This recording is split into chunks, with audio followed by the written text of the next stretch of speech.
প্রতিদিনের মতো আজকেও শুরু করে দিলাম। আসসালামু আলাইকুম। এই যে সকালবেলা ঘুম থেকে উঠেই আগে রান্নাঘরে এসে রান্নাঘর পরিষ্কার করার জন্য শুরু করে দিছি। যে রান্নাঘরের থালাবাটি যা ছিল সব ধুইতেছি। মামা নাকি সবার থালাবাটি ধোয়ার ভিডিও ভাইরাল করে, আমার তো আর হয় না, সমস্যা নাই। প্রতিদিনের কাজ প্রতিদিন করতেই হবে, মামা ভাইরাল করলেও করতে হবে, না করলেও করতে হবে। তাই এক এক করে আমি থালা বাসনগুলো সব ধুয়ে নিচ্ছি। আমার থালা বাসন ধোয়া শেষ হলে আবার রান্নার কাছে যাব। এই যে থালা বাসন ধোয়া শেষ, এবার আমি সিঙ্কটা পরিষ্কার করে নিতেছি। থালা বাসন ধোয়ার পরে সিঙ্কটা কিন্তু অনেক নোংরা হয়, তেল চিটচিটে থাকে, ওইটা আবার সাবান দিয়ে ধুয়ে নিলে পরিষ্কার হয়ে যায়। এই যে আমার থালা বাসন ধোয়া শেষ, এবার আসলাম সবজি কাটার জন্য। সবজি কাটবো, সবজি কেটে রান্না করব। আমি লাউ কাটতেছি, আজকে লাউ দিয়ে চিংড়ি মাছ রান্না করব, ছোট চিংড়ি। সেই চিংড়ি মাছের জন্য লাউ কেটে নিচ্ছি। আমার লাউ কাটা কিন্তু হয় নাই। সবজিগুলো একটা এক করে কেটে নিলে, সব কাটা করে নিলে ভালো হয়। আমার লাউ কাটা শেষ। এবার আমি একটা ডিম সেদ্ধ দিছিলাম ছোট মেয়ের জন্য, তার সকালের নাস্তা। এই যে আমি তার ডিমটা চুলে দিলাম, আর এদিকে আমি খাবো।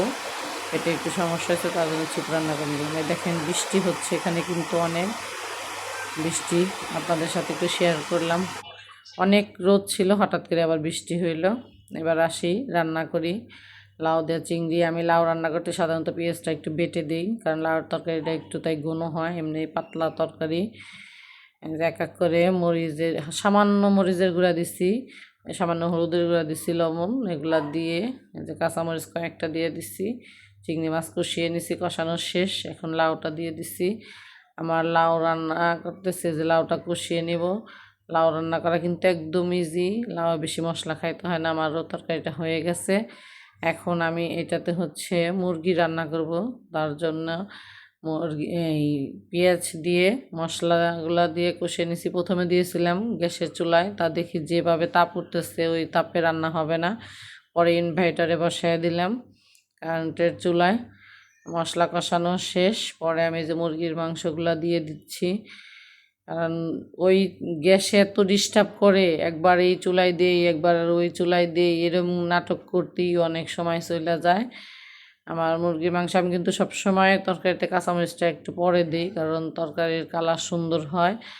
আপনারাও এভাবে দিয়ে দেখতে পারেন, কে কীভাবে দেন কমেন্টে বলে যাবেন। মাঝখানে একটু মালটা কেটে নিলাম নিজে খাওয়ার জন্য, কারণ মাঝে মধ্যে একটু নিজের শরীরের যত্নও নিতে হয়।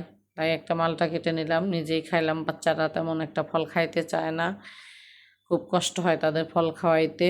এদিকে আমার কিন্তু মুরগি কষানো শেষ, এবার ঝোল দিয়ে দিলাম আমি।